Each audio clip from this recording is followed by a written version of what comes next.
Salut les amis, c'est Marcus Dia, j'espère que vous allez bien.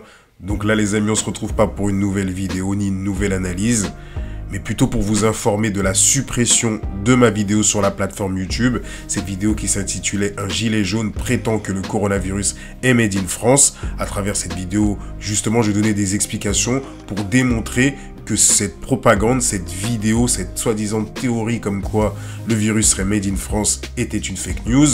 D'ailleurs, ce qui est assez étrange, c'est que YouTube a supprimé cette vidéo pour motif de incitation à la haine, ce qui est totalement faux pour tous ceux qui connaissent mes vidéos, et notamment ceux qui ont eu la chance de voir cette vidéo, le savent très bien qu'il n'y avait aucune incitation à la haine. Et ce qui est assez étrange, c'est que les arguments que j'ai pu utiliser dans cette vidéo ont été relayés le soir même de la publication de cette vidéo à travers des médias. Par exemple, sur BFM, regardez. C'est un fascicule de brevet européen d'où on parle de la découverte d'une souche de coronavirus en 2004 inventée par l'Institut Pasteur, c'est ce qui est dit dans le document. Sauf qu'en science, les inventeurs, Bruce, sont en fait les propriétaires du brevet. C'est pas un terme qui désigne les créateurs. Celui qui découvre les globules blancs, par exemple, s'il les faisait breveter, on l'appellerait l'inventeur des globules blancs, alors que bon, a priori, c'est pas Dieu, il a rien à voir avec la création. Voilà pour résumer un petit peu ce malentendu de créateur. Voici mon explication, et notamment sur le langage scientifique, sauf que c'est un petit peu plus détaillé que la version du journaliste. Il faut savoir que ma version est sortie en début d'après-midi et que les journalistes en ont parlé le soir. Bingo! Donc là, il est en train d'insister sur le mot invention sans comprendre encore le sens du terme invention dans le domaine de la science. Une fois de plus, il confond le langage commun avec le langage scientifique. Invention dans ce domaine-là ne veut pas dire création. Et vous allez comprendre qu'est-ce que ça veut dire. La principale différence actuelle entre découverte et invention vient du fait qu'un inventeur peut déposer officiellement un brevet qui interdira pendant un certain nombre d'années d'utiliser cette intervention sans verser l'argent à l'inventeur ayant déposé le brevet. Donc en fin de compte, l'invention s'officialise quand un inventeur dépose un brevet. C'est-à-dire que aujourd'hui, ce brevet est une invention du fait que ces inventeurs ont rapporté, ont décrit leur découverte, leur analyse, je veux dire. C'est totalement différent. Et d'ailleurs, par la suite, ces brevets sont libres une fois qu'ils ont fait assez de travail dessus. Par exemple, je vous donne un cas tout simple.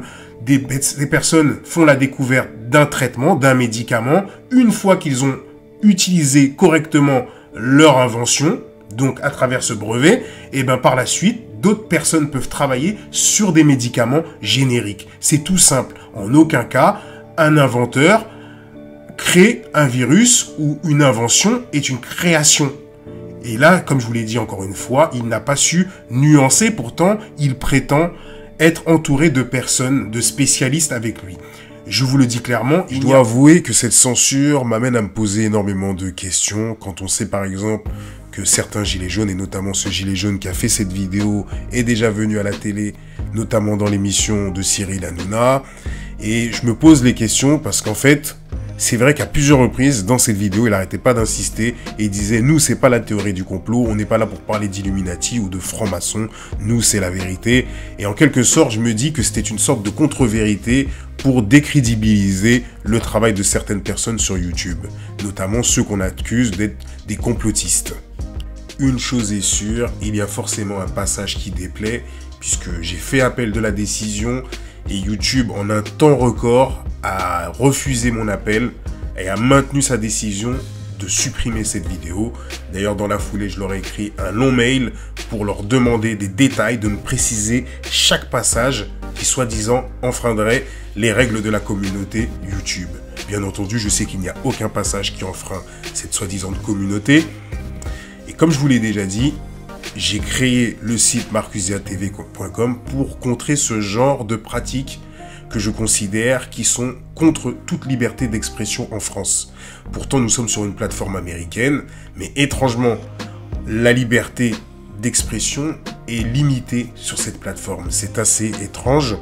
Donc, je vous laisse juger sur cette vidéo. Et d'ailleurs, pour comprendre cette vidéo, il faut déjà avoir regardé l'autre vidéo que j'avais faite avant, où je disais justement la face cachée du coronavirus, hypothèse. C'est à vous de faire la relation entre cette vidéo et cette nouvelle que je venais de sortir. Sur ce, les amis, je vous laisse. Je vous dis à très bientôt pour une prochaine analyse. Le lien de la vidéo est dans la description de cette vidéo. Et je vous dis à très bientôt pour une prochaine analyse. N'hésitez pas à partager le lien. N'oubliez pas de liker. Grosse force à vous tous. Je vous dis à très bientôt, la famille. Ciao.